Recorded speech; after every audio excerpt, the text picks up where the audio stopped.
Deception or duplicity, our narrative today bears a resemblance in theme. Enjoy the unfolding. Florence, affectionately known as Flo, was my spouse, and I'm Jim. Our paths crossed in college, leading to marriage soon after we earned our diplomas. We embodied the archetypal marital life, complete with offspring, a home, and the accompanying financial obligations.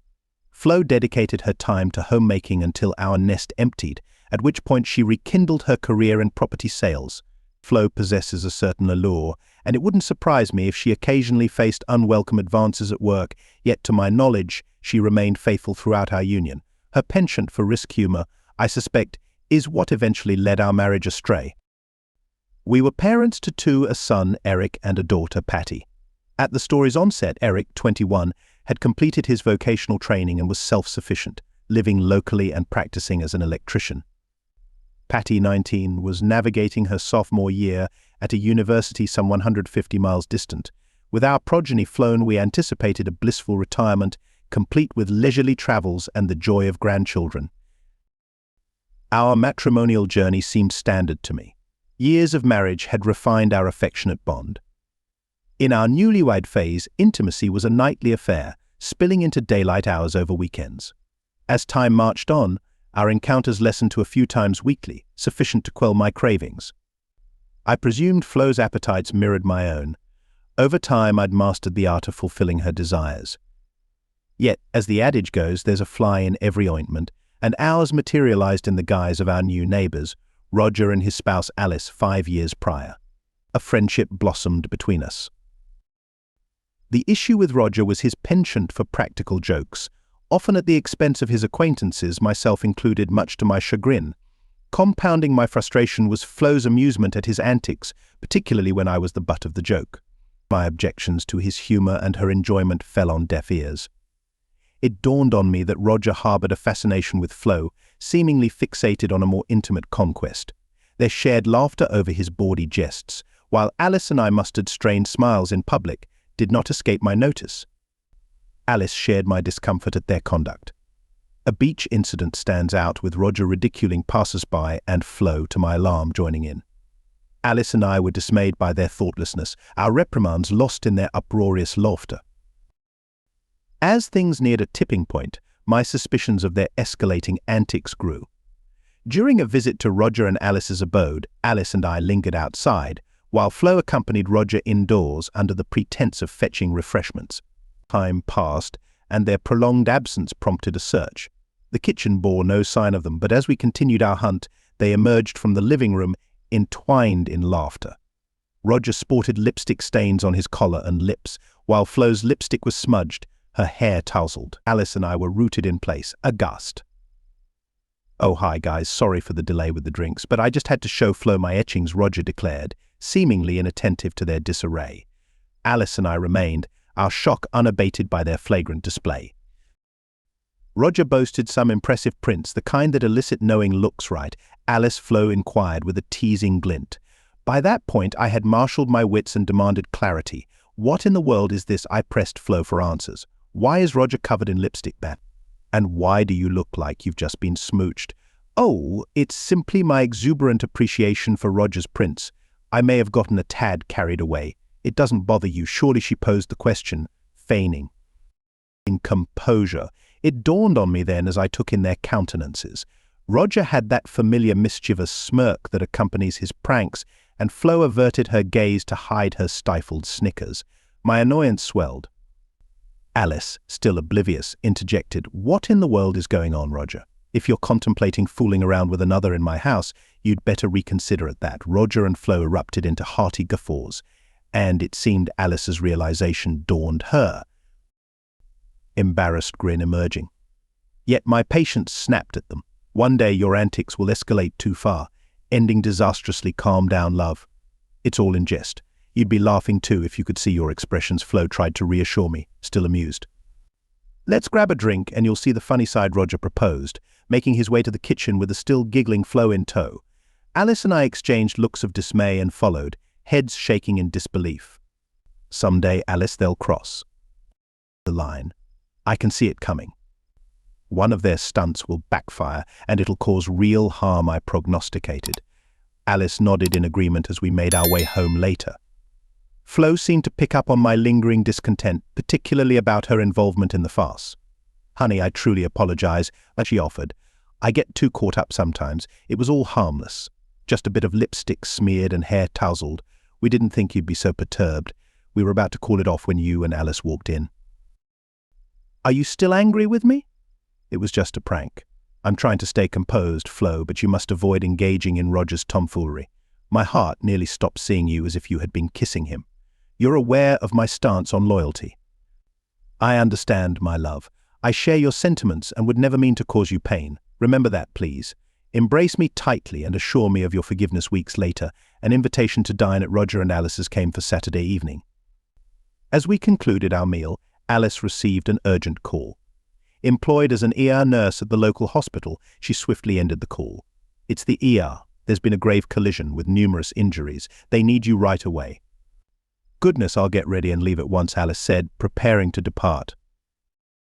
A mere 10 minutes had passed when Alice was already on her way to the hospital. With her gone, Roger looked my way, inquiring if I'd lend a hand with a task in his basement while I was still around. Flo had been silent, avoiding eye contact. It hadn't struck me as odd then, but I agreed, of course. "What do you need?" I rose to accompany him to the basement.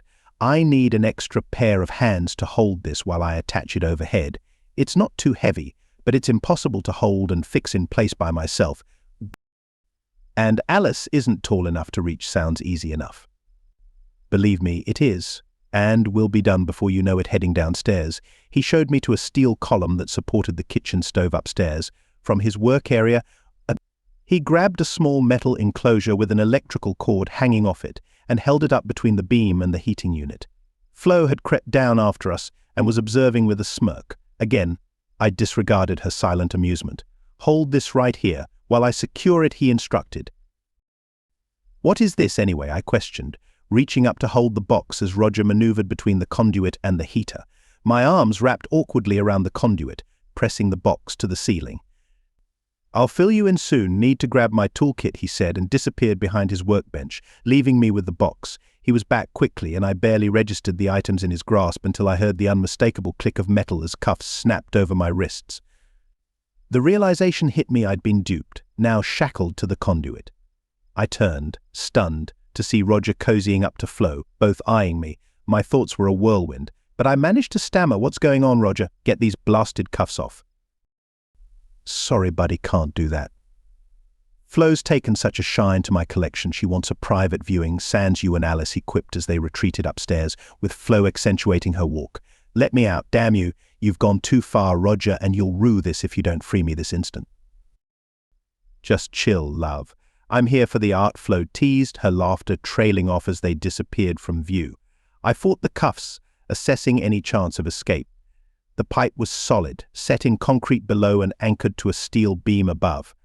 Sounds from the bedroom overhead reached me. I heard Flo's eager giggle. Footsteps padded above, and then, "Quick, get those knickers off," followed by Flo's ardent reply, "I want you so much." With every passing minute, my rage boiled as I wrestled with the restraints. Above, the bed's creaks painted a vivid picture of their liaison. I cursed the cuffs and my betraying partner. My wrists were raw, the skin breaking as I yanked and twisted against the metal. A mix of emotions engulfed me as I heard Roger's moans and the cadence of Flo's responses. Then a brief hush settled over the room upstairs. I stopped my futile attempts and just collapsed onto the unforgiving concrete, my arms still looped around the metal pipe. A deep melancholy took hold of me as I eventually overheard Flo's words. "That was incredible, Roger. I must revisit your collection someday. We should probably get dressed and see how Jim's doing," suggested Roger. "Sure, give me a second to catch my breath. Alice will be back any minute from that bogus emergency call I placed, and we can't have her catching me here with you," he added. Shortly after, their footsteps echoed down the basement stairs. I didn't bother to raise my head as they neared my crumpled form. Damn, I heard Roger curse upon noticing his bloodied wrists.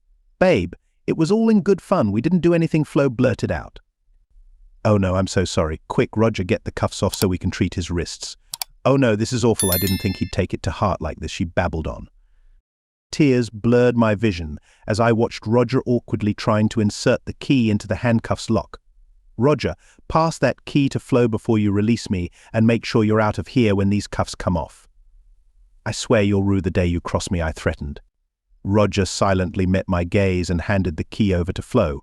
He then made his way to the stairs, casting fearful glances back at me as Flo worked on the handcuffs.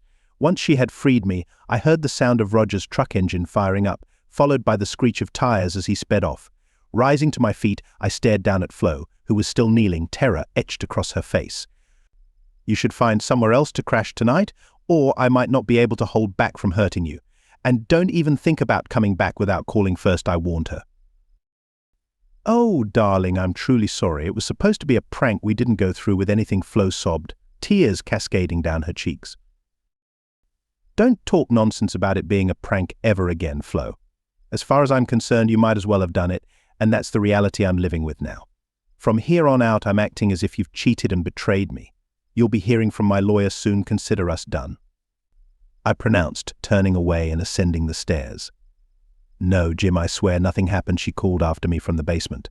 What am I supposed to tell our kids? I offered no reply and continued towards the front door. Just as I reached my car, a visibly shaken Alice drove up. Where is that no-good husband of mine? There was no accident. I didn't need an ambulance, she announced, stepping out of her vehicle. Then she saw my wrists. What in the world happened, Jim? Oh my goodness, your wrists need attention. Roger and Flo's latest stunt went too far. I'm divorcing Flo, I told her. My God. What did they do? Let them explain themselves. I'm going home to take care of my wounds. You can let my soon-to-be ex-wife know that her things will be waiting for her outside our house. She'll need a court order to get back in, Alice said, agitated as she rushed inside. I drove off, still feeling the heat of the ordeal. Once home, I meticulously cleaned my wrists with disinfectant soap, applied a layer of antibacterial cream, and wrapped them with bandages the best I could. I proceeded to systematically gather Flo's toiletries, cosmetics, and other personal effects, stuffing them into garbage bags and setting them out on the front porch. The telephone interrupted my task with its ringing, but I deliberately ignored it, not bothering to glance at the caller ID. Once done, I secured the door, disrobed, and stretched out on the bed. Despite feeling utterly spent both emotionally and physically, sleep eluded me for an extended period. Come morning, the phone's persistent ring stirred me again, yet I remained resolute in my decision not to answer. After rising, I showered, had my breakfast, and around 10, I tended to my wrists, applying fresh bandages. The doorbell's chime drew my attention, revealing Alice at the door. I opened it and gestured for her to enter. They've really gone and done it this time, haven't they? She remarked as she stepped inside. It seems so. What's your plan? I inquired. As I've said, I'm filing for divorce. They claim it was all a prank, nothing more. Flo is desperate to speak with you. But in my eyes, they crossed the line, and that's the reality I'm living with. I'll be making an appointment with a divorce lawyer first thing. Monday, I responded, maintaining my composure. You seem really upset. Can't you reconsider once you've calmed down? You've been together nearly a quarter of a century. Are you willing to throw that away without trying to salvage anything I refuse to be made a fool of? I've warned Flo repeatedly, and as far as I'm concerned, she's betrayed me. It's finished. They insist it was all an act. Mere noises simulating the real thing. I can't confirm whether it actually happened. I only have their word. It seemed plausible enough, and they can't prove otherwise. I must trust my gut feeling that it did happen. She showed no regard for me. Can't you just leave things as they are and seek counsel? Flo was distraught last time. I cautioned her against such behavior, but she didn't heed my warning. I'm done discussing it. The lawyer will handle it from here. If you're fine with Roger's involvement, you can stay with him, but don't expect me to be part of that, and let Roger know to keep his distance. I've yet to decide how to deal with him, but it's painful to watch your marriage dissolve over this. Roger is full of regret and wishes to express his apologies to you. Make it clear to him that our friendship is finished. As much as I'd like to, I can't see us continuing to socialize if you remain with him. Is there anything I can pass on to Flo that might offer her a glimmer of hope for forgiveness, provided she can demonstrate that she wasn't intimate with Roger? I'll think about it, but I won't just accept their assertion that it was all a joke. I'm inclined to believe it did happen, and that's the basis for my actions. All right, Jim, I'll let her know. I'm going to miss you. I'll miss you too, Alice. Now, Let's get her things into your car so you can take them to her. I take it you're still driving? She's moving in with her sister later today. Her sister lives across town. She was a widow, residing on her own, which meant there was ample room for Flo to stay, potentially for an extended period. After loading Flo's belongings into Alice's vehicle, I bid her farewell with a wave and retreated to my abode. The very first thing I did was to look up a locksmith to change the locks on my house. It dawned on me that if I went to work on Monday and Flo came back to the house and altered the locks, I could find myself without a home. So I opted to get the locks changed that day. Then I disconnected my landline and powered down my mobile phone. I devoted the day to various chores until the locksmith arrived. Once he finished, I headed to the grocery store to pick up some frozen dinners to last me the coming week, and then I returned to my now quiet house. I felt the absence of Flo deeply after nearly 24 years of marriage, yet I couldn't let go of my resentment towards her and Roger for their actions. That evening at about 7:30, while I was watching television, the doorbell chimed. Through the window, I saw Mary, Flo's sister, waiting at the door. "Hello, Mary," I greeted her as I opened the door to welcome her inside. "Hi, Jim, may I have a moment of your time?" she requested. "Certainly," I answered, leading her into the living room. She took a seat on the sofa, and I settled into an armchair, inquiring if she'd like a drink. "A Coca-Cola would be great," she said. I grabbed a Coke for her and one for myself and rejoined her in the living room. "I suppose you know why I'm here," she started, taking a gulp of her soda. "Yes. Are you here to convince me to reconcile with her? If that's the case, it's a wasted effort." "No," she said. "She's confessed the whole story to me. How are your wrists doing there on the mend? No signs of infection. That will comfort Flo. She's nearing her breaking point, particularly since you've cut off communication. And that's why I'm here to deliver some messages. I'm willing to hear these messages, but I can't assure any specific response. First, she wants to express her profound love and remorse for her actions. What else? She's willing to take a polygraph test to prove her honesty in claiming that nothing transpired with Roger or anyone else. That's the only proof she can offer. This proposition was something I hadn't thought of, and I pondered it for a few minutes while Mary continued sipping her Coke. That sounds fair, but I have some conditions. Positive test results don't mean I'll reconcile with her. Also, Roger needs to undergo the test, and their stories must match. Plus, I need to agree on the test administrator and the questions, and I won't be paying for these tests. That's fair, Jim. But if the tests come back clean, would you consider forgiving her? No, the hurt runs deep. And even if she returns, forgiveness will take a long time. All right, Jim, I'll communicate your terms. It's such a shame. I planned to scold her for her silliness when she arrived today, but she was in such a sorry state I doubt my words would make her feel any worse. She knows she's been foolish and caused you great pain. Tonight, she'll need some medication to help her sleep. Furthermore, I should note that she has been in touch with your children and confessed her actions to them. I think they were somewhat upset with her because she hasn't stopped crying since their conversation. Well, I better head back and deliver your message. Thank you for the drink. Sure, Mary, I appreciate you coming over. Your concern means a lot to me. Once she had gone, I took a moment to contemplate the situation. Some of my earlier bitterness had diminished, allowing me to think more clearly about what I really wanted. I poured myself half a glass of scotch and went to the kitchen for an ice cube. But I didn't sit back down. Instead, I wandered through the house, looking at all the things that represented our life together. Did I really want to end it all? My thoughts and memories were suddenly interrupted by the doorbell. Through the window, I saw our daughter Patty at the front door, looking quite upset. Ah! She must have realized that the locks were changed and her key no longer worked. Opening the door, Patty stormed in, throwing me a look of anger. "What's the deal with the locks, Dad? And why haven't you been answering your phone? I had to drive 150 miles just to find out what was going on. I'm sorry, Patty, I wasn't trying to avoid your mother. Your Aunt Mary told me she filled you in on everything." "Yes, and I'm really mad at you for kicking her out over a stupid joke. Can't you just forgive her and let her come back home when she called to tell me what she did? I realized how foolish she had been, Patty. It was more than just a joke, and I had warned her before that I didn't like how she and our friend Roger kept up their antics, but she didn't listen. I couldn't get much out of Mum on the phone, but I understand it was supposed to be a joke." "What was so bad about it?" Patty pressed. "I started with the previous lipstick mark prank they had played. In our subsequent conversation, I then revealed the current prank, rolled up my sleeves, and showed her the marks on my wrists. "Oh, Daddy, that's terrible. Is that why you threw her out?" "Yes, they may have been intimate. It certainly looked that way from what I overheard, because I know the noises your mother makes in the bedroom, or they're very good actors. I have to accept that this happened, and this is my reality until proven otherwise. I've asked your mother to take a lie detector test and for Roger to do the same. If the test confirms their story, I'll have to believe her. But it hurt me deeply that she thought I would stand for being made to look foolish and laughed at over their so-called joke. Even if she passes, I may not be able to take her back. I'm really sorry about all this, Dad. I hope you and Mum can figure things out, because I love you both, no matter what she did. I'm trying to work things out, baby, because I miss your mum terribly.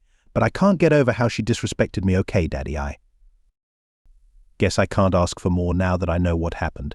I'm going to see Mum and try to calm her down. I'll probably stay with Aunt Mary tonight since I have to go back to school tomorrow. Turn your phone back on so I can get in touch, and Eric wants to talk to you too. He's been trying to call after Mum got in touch with him from his job upstate. All right, baby. I'll turn the phones back on as soon as you leave. Give me a hug." I hugged her tightly. She looked so much like her mother, it was sometimes disconcerting, and I loved her with all my heart. "Take care, Dad," she uttered, swinging her car door open. I offered a parting gesture as she pulled away from the driveway and disappeared down the road. Subsequently, I resumed my solitary sipping, reactivating my phones.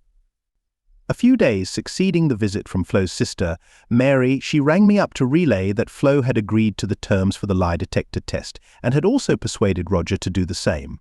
Roger had committed to pay for his test, showing remorse for his part in the ruse. Mary also handed over the details and contact of the polygraph tester.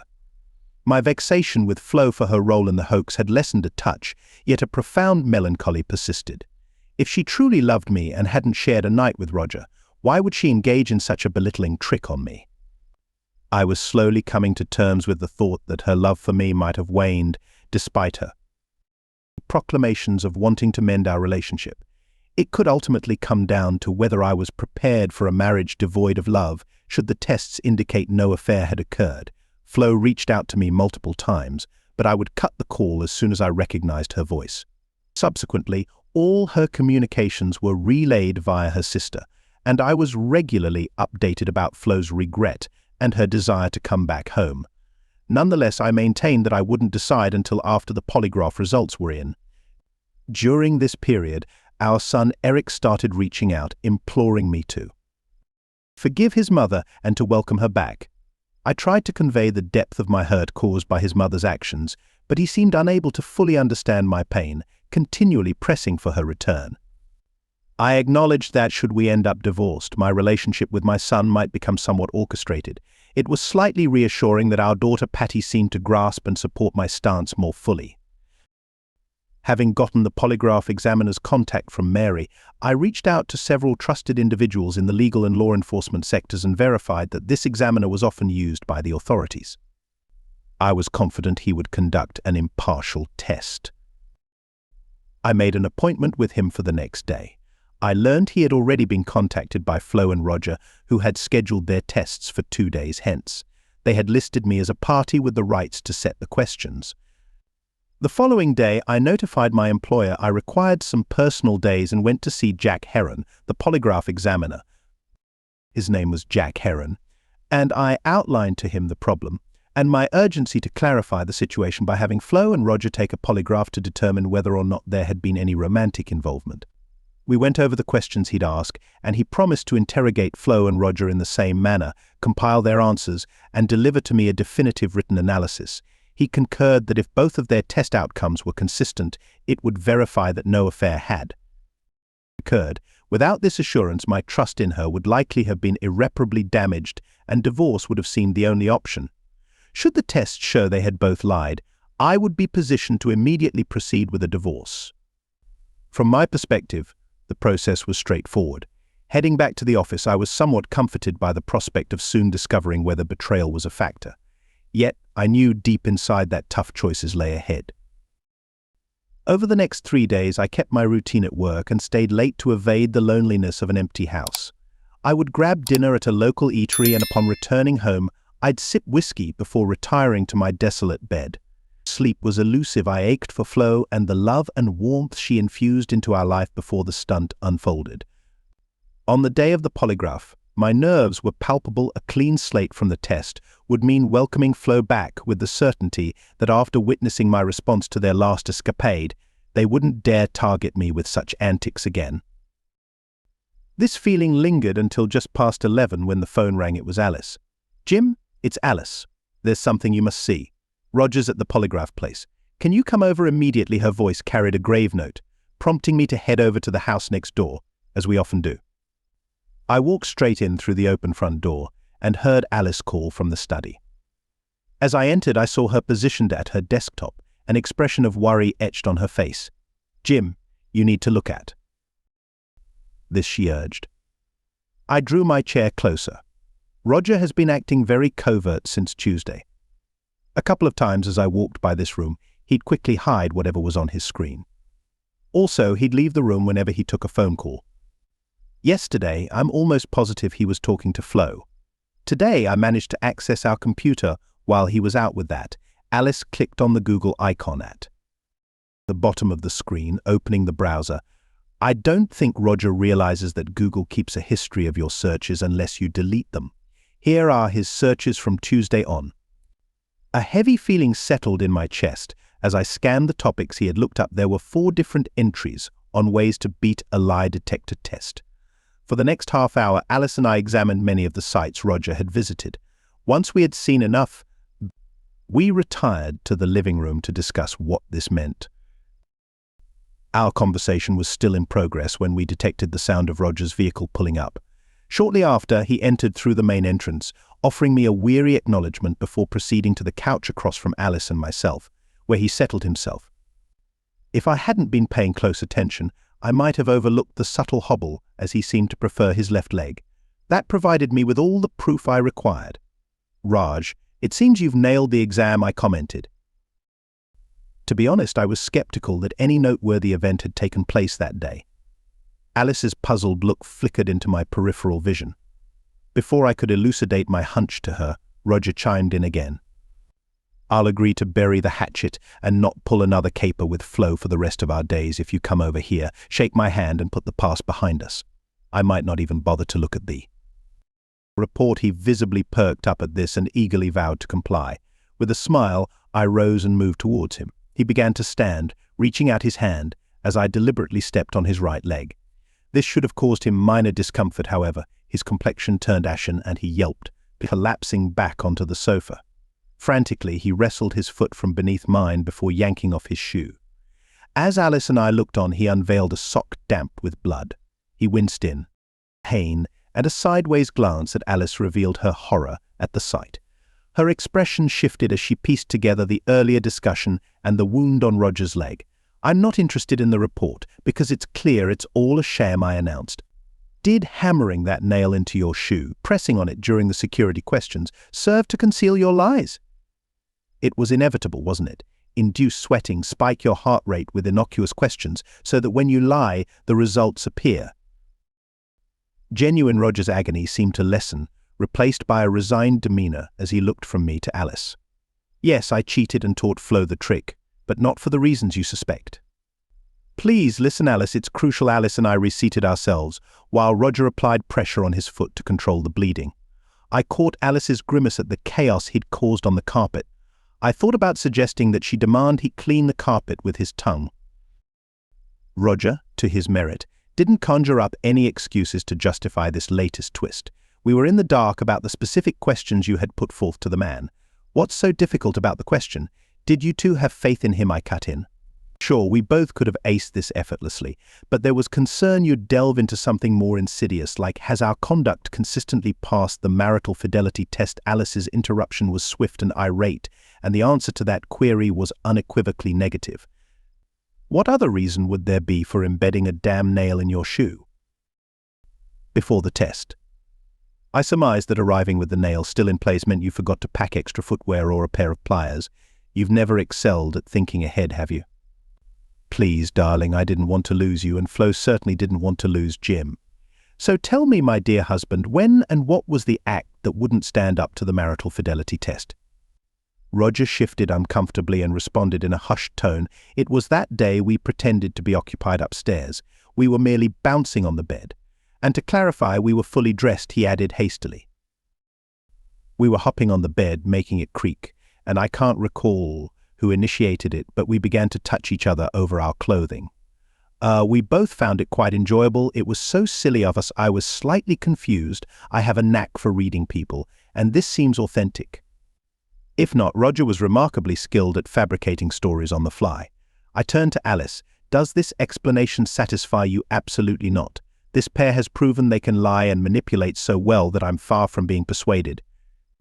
Roger, apply some disinfectant to that wound, bandage it, and then I believe it's time for you to go. I need to reflect, and also deal with yet another of your fantastic disasters, Alice retorted, gesturing to a mark on the carpet by Roger's foot.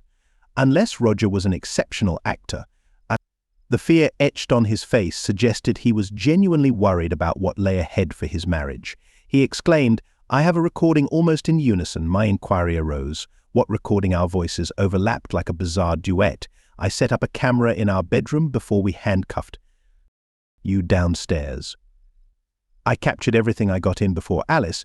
Then why didn't you bring this up earlier? Roger's response was unnecessary. If the recording depicted them touching each other, even over clothes, it wasn't something two individuals eager to mend things with their spouses would be eager to reveal.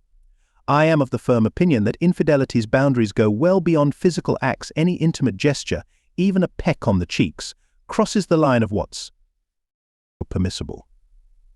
I wanted to, but Flo was worried you'd lose it. We instructed Roger to dress his wound and fetch the video while he was absent. I messaged Flo. I couldn't help but hammer the final nail into her coffin of trepidation. Remove the nail from your footwear and head over to Alice's. Roger's about to play a recording for us. Typically, the stroll from Mary's to our place is a matter of a minute. Yet it was a good 35 minutes before we heard a knock. Alice let in Flo and her sister Mary. Flo's cosmetics were streaked, her eyes puffy. Mary clarified that my spouse had been thrown into a frenzy the moment she deciphered my text, realizing she had been caught in her ruse. Flo didn't appear nearly as self-assured about the test outcomes as Roger had when he initially arrived. Mary simply gave me a knowing look and arched an eyebrow at Flo's additional self-sabotaging actions.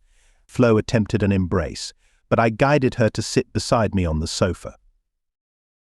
She kept her eyes fixed on mine, probably trying to gauge my reaction. I pondered if Mary was aware of what the recording contained. During those 35 minutes, Alice and I were engrossed in conversation, deliberating on what our next move would be if the video substantiated Roger's account. Alice had come to the conclusion that she would eventually absolve Roger for the bedlam in the bedroom, but only after making him stew over his misdeeds for a while. My sentiments were ambivalent on an emotional level. I felt a sense of betrayal by my wife, something I had always considered inexcusable.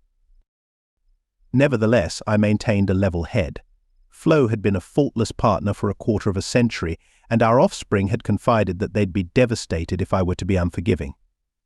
Once everyone was comfortably seated, Roger came forward with his notebook computer, a USB thumb drive jutting from one side and a wire from another. He positioned the computer adjacent to the television and switched it on. It struck me as peculiar that he didn't plug the thumb drive straight into the wall television, but then I remembered Alice had once pointed out his technological shortcomings. As the computer's display appeared on the television, Roger offered yet another apology and initiated the video. Flo shunned making eye contact with anyone present. The television included. She was well aware of my stance on fidelity, which made this moment particularly tough for her. Mary's gaze was fixed on the screen, seemingly oblivious to the impending revelation. Roger, now more serene, took a seat beside Alice and attempted to grasp her hand, but she pulled away. The footage, which lasted a mere 10 minutes, showed precisely the narrative Roger had recounted. It was aesthetically displeasing. The two primary subjects were fully dressed from the get-go, as Roger had asserted. He then turned over, and the other mounted him, facing the lens, reciting the exact phrases that still resonated in my head from my confinement in the cellar. Viewing this was taxing for me on several levels. For one, no man of dignity, unless he's in a state of denial, would want to witness his spouse in such a position with another. Furthermore, it rekindled acute PTSD, the phrases echoing those that had broken me days prior, my wrists throbbing with the recollection of helplessness. Halfway through, I closed my eyes to shut out the audio. I didn't look again until the hush that followed there. Climactic moments filled the space. This quiet was deafening, even the sound of breathing seemed to vanish. I wasn't the only one disturbed. A glance at the screen revealed Flo and Roger hastily separating and leaving the frame. The motionless screen now showed an unoccupied bed. This quiet lingered for an uncomfortably long time after the playback ceased. Mary gazed at Flo with disgust, Roger with hopeful eyes towards Alice, and Flo's gaze was fixed on an obscure spot on the floor. The stillness broke when Alice rose suddenly, with Roger swiftly following. "You're a lowlife, a vile betrayer." The words from the usually gentle nurse were jarring. The severest I'd ever heard her utter were tame expletives. Roger, visibly taken aback, was met with a slap that echoed like a shot. He flinched, dodging another blow, his expression one of confusion. "This entire recording is a sham isn't it? We had arranged for Jim and Flo to spend the evening anticipating a leisurely time on the deck, correct? Yet we stayed inside because it had been pouring throughout the day." Right, Alice's voice was more of a growl than an inquiry. Roger, still dumbfounded, nodded, his memory jogged by Alice's recounting. Alice pointed at the television screen in exasperation, exclaiming, "Observe this imbecile. There's daylight flooding through the window. This was captured on not just a sunny day but also in the morning. This window doesn't receive direct sunlight until the afternoon. You concocted the whole tale. Didn't you?" Roger's expression transformed from confusion to fear. That was the confirmation I needed of their deception. The swift mental shift from contemplating forgiveness to a resolute conviction was perplexing, and I loathed being made a fool of. I might have acknowledged that there could be a plausible explanation for tampering with a polygraph. But there was only one explanation for meddling with the video. The atmosphere turned incredibly charged. Flo shouted and bolted through the doorway. Mary remained motionless, aghast. Alice moved toward Roger, who tried to maneuver around me, using me as a shield. I advanced, and gathering all my strength, I stamped on his injured leg. Reflexively, he doubled over, and as his head descended to the height of my ascending knee, the two collided. His head recoiled as a torrent of blood streamed from his now crushed nose. He followed Flo's lead, hastily departing our home. We found ourselves amidst a harrowing tableau. Alice, quivering, tears coursing down her face. Her emotions resonated with me. But for the second occasion in a single week, the man I had cherished without reservation for almost a quarter-century shattered my heart again. Realizing he was the same individual who had been my pillar in arduous times compounded the shock. Mary still sat, gaze fixed on the television, likely dumbfounded by her sister's idiocy, and, I suspect, horrified by the fabrications Flo had likely spun to her over the last week. I went to Alice, wrapping my arms around her, providing solace as she trembled with the collapse of her marriage. My own preference was to grieve in solitude that would come later. At that moment, I remained stoic and clinically detached, as the situation demanded, my mind already ticking through questions and investigative avenues. A part of me lamented not having inflicted more than a mere broken nose on Roger. My eyes shifted to Mary, pondering her reasons for staying. Was she preparing to apologize for her involvement after the dust settled? Was it a case of morbid fascination, unable to tear herself away from the calamity at hand, or perhaps an anticipation of supporting her sister once more? I couldn't afford to detach from comforting Alice to speculate further, nor did I wish to. My thoughts, however, continued to race. It was evident that Roger was quite astute, a masterful manipulator and an adept actor. Had Alice not noticed the discrepancy with the sunlight, we might still be under the illusion of being two content couples. On reflection, the tampered video was ingeniously executed. I still found it hard to accept that it was all a ruse. I would stake my life on the authenticity of the audio. It matched verbatim the phrases I remembered from that weekend. The inescapable truth that dawned on me slotted into place in my mind like the penultimate piece of a jigsaw puzzle. They had either superimposed the original audio onto new footage or recreated the dialogue and sounds live. Either scenario was a reenactment of their earlier conduct. Roger's insistence on using his laptop to play the file suddenly made perfect sense. I embraced Alice briefly once more, guided her to the couch, and then turned to my own computer. Fortunately, the device hadn't switched to sleep mode, which would have necessitated a password for re-entry. I mused to myself how foolish in that scenario I could simply use another machine to inspect the contents of the thumb drive. Evidently, my thoughts were also muddled by the recent events. With adept movements, I navigated the keyboard and mouse, closing the program that was broadcasting the footage on the Explorer interface. It displayed what we had just witnessed and catalogued. Additional files were sequentially labeled from 2 to S. 2 files, however, stood out starkly against the others, one titled Me and Flow Original and another named Basement. I activated the latter and scrolled the progress bar to about 3/4 of its length.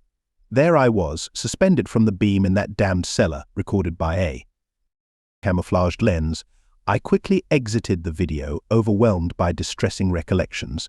The original file was noticeably larger than its successors. Glancing at Alice for her consent, I initiated the playback. It revealed Roger in Alice's chamber, from a vantage point unlike the one in video 8, prompting me to sprint to that bedroom to discern the discrepancies between the two perspectives. A swift inspection deduced that the initial recording device was probably secreted on a shelf, while the subsequent ones seemed to have been captured from a tripod at the bed's end. Upon my return to the lounge, the timer at the clip's base indicated 1 minute and 5 seconds had passed with over an hour left. Roger's lack of video editing acumen was evident. I skipped ahead to the last 20 minutes, then progressed in 30-second jumps until the narrative unfolded. Rewinding by half a minute, I settled on the sofa beside Alice, gripping her hand for shared solace. Suffice to say, the authentic recording was markedly different from the edited versions. The commonality was that each initiated with Flo toppling Roger onto his back.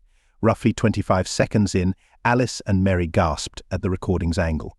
Flo's visage was clear as she glanced aside and downward toward a vent at the floor, which led to a duct funneling the deceptive noises upon which their ruse depended to the cellar where I was confined. The look on Flo's countenance, the one that triggered the sharp intakes of breath from the women, was horrifying. My spouse was fully cognizant of the torment in my psyche that evening in the basement, and she reveled in it. My purportedly affectionate wife took pleasure in my psychological torment. I stifled the overpowering compulsion to retch. When Roger caught sight of Flo's line of sight in the footage, his grin bore a malevolent tinge. I was too shocked to glance at the clock, but a few seconds must have ticked by.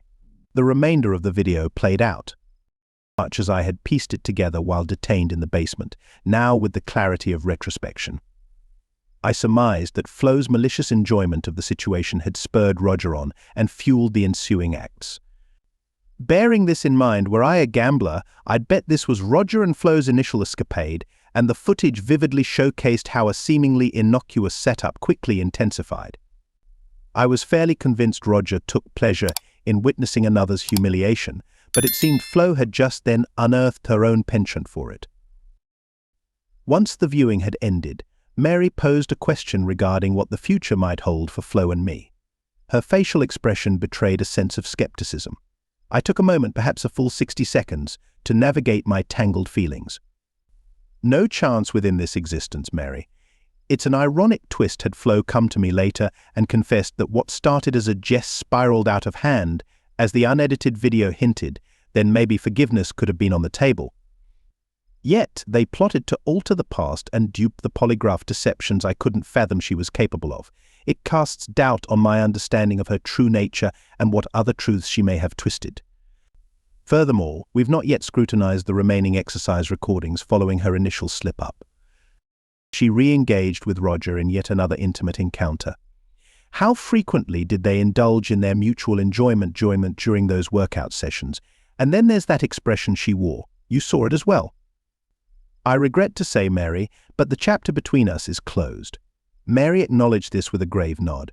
I implore you, Jim, spare her public disgrace. It would only serve to humiliate your offspring. If you entrust me with a copy of the footage, I'll broach the subject delicately with both our parents, Flo, and your children, if it's necessary. I gave a nod, conveying my thanks. She left. with a somber yet determined demeanor. Alice had by then located the phone book, turned to the attorney's listings. Alice and I sought solace in each other's company for a stretch of weeks, yet it was clear that any romantic involvement was doomed to be overshadowed by distressing recollections, and we parted ways amicably. Departing her abode late one evening after offering her intense consolation, I stumbled upon a furious Roger on her front lawn. His aspirations to mend things with Alice were futile if my presence was a constant 5 nights a week. Such a misguided man. With a careful eye for any onlookers, I reveled in the act of re-breaking his nose. A sense of pride swelled within me. The vivid memory of his taunting smirk just before he wrecked my marriage was all the justification needed. During their divorce proceedings, Alice nailed him to the wall when he laid claim to their shared wealth. She threatened, with my full backing, to charge him with unlawful confinement, using the footage of me in the cellar as leverage. He disappeared soon after. And rightly so. I might have been bluffing. Public embarrassment was something I could brush off, and Flo's reputation was of little concern to me, but the thought of disgracing my children or Flo's relatives was unbearable. Roughly a week post the video review, shortly after I had dealt with Roger's nose, a message from Flo arrived, inquiring if my restraint from broadcasting the video to her kin and acquaintances signified a potential reconciliation.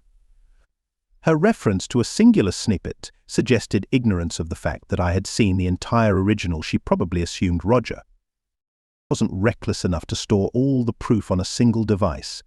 Her message also jogged my memory that I had yet to forward the recordings to Mary. I hadn't engaged with my children that week, but given the often egocentric nature of youth, was that really surprising? This also hinted that Mary and Flo were not in communication, perhaps due to Mary's hurt feelings or maybe Flo's own shame. I reached out to Mary to confirm she was still prepared to handle the footage. She was all right. During that conversation, I also learned that Flo had returned to her parents' house. As I burned both take 8 and the unedited footage onto a DVD, I realized I had neglected to view takes 2 through 7. I then proceeded to watch them. In the process, they managed to petrify what was left of any softness in my heart. To describe their behavior as losing control would be an understatement. They bore the same look of disgust that was on her face in the initial recording. I nearly voided the agreement and sent the footage to everyone in Flo's address book before regaining my composure, considering the repercussions for my children. I sought out Roger, only to discover he had skipped town. No, there will be no absolution for Flo, and regrettably, Roger will escape a third nose fracture. I forwarded all the footage to Mary with a cautionary note. If word of my supposed mistreatment of Flo reached me, I would make the entire video public. She must have managed the situation adeptly, as one after another, Flo's parents, Eric and Patty, reached out to express their understanding of the dissolution of my marriage. It later came to light that Mary had disclosed the full narrative to them and had even offered the clips as evidence. Flo's mother, struggling to accept the tale, was the only one to accept the offer and reportedly became ill while viewing the initial footage. Following this, Flo offered no resistance to the divorce proceedings. Through Mary, I found out that Flo had left the oppressive atmosphere of her parental home for a modest rented apartment. My intention in the divorce wasn't to shortchange her 24 worthwhile years merited some consideration, and I wanted to avoid future repercussions for the sake of our children. Flo did extend a heartfelt apology through a letter, acknowledging her misdeeds and the attempted cover-up. The desolation she experienced was palpable in her words.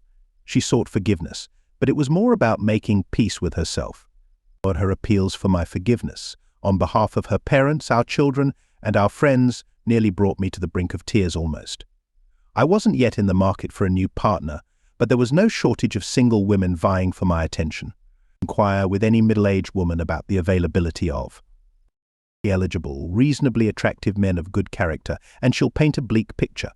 I'm eager for new interactions with them, and as I have no plans for remarriage, I expect there will be plenty of such occasions. What do you make of our peculiar tale today? I believe such pranks are far too severe and utterly unacceptable. What's your stance? Share your thoughts in the comments. Catch you in upcoming videos.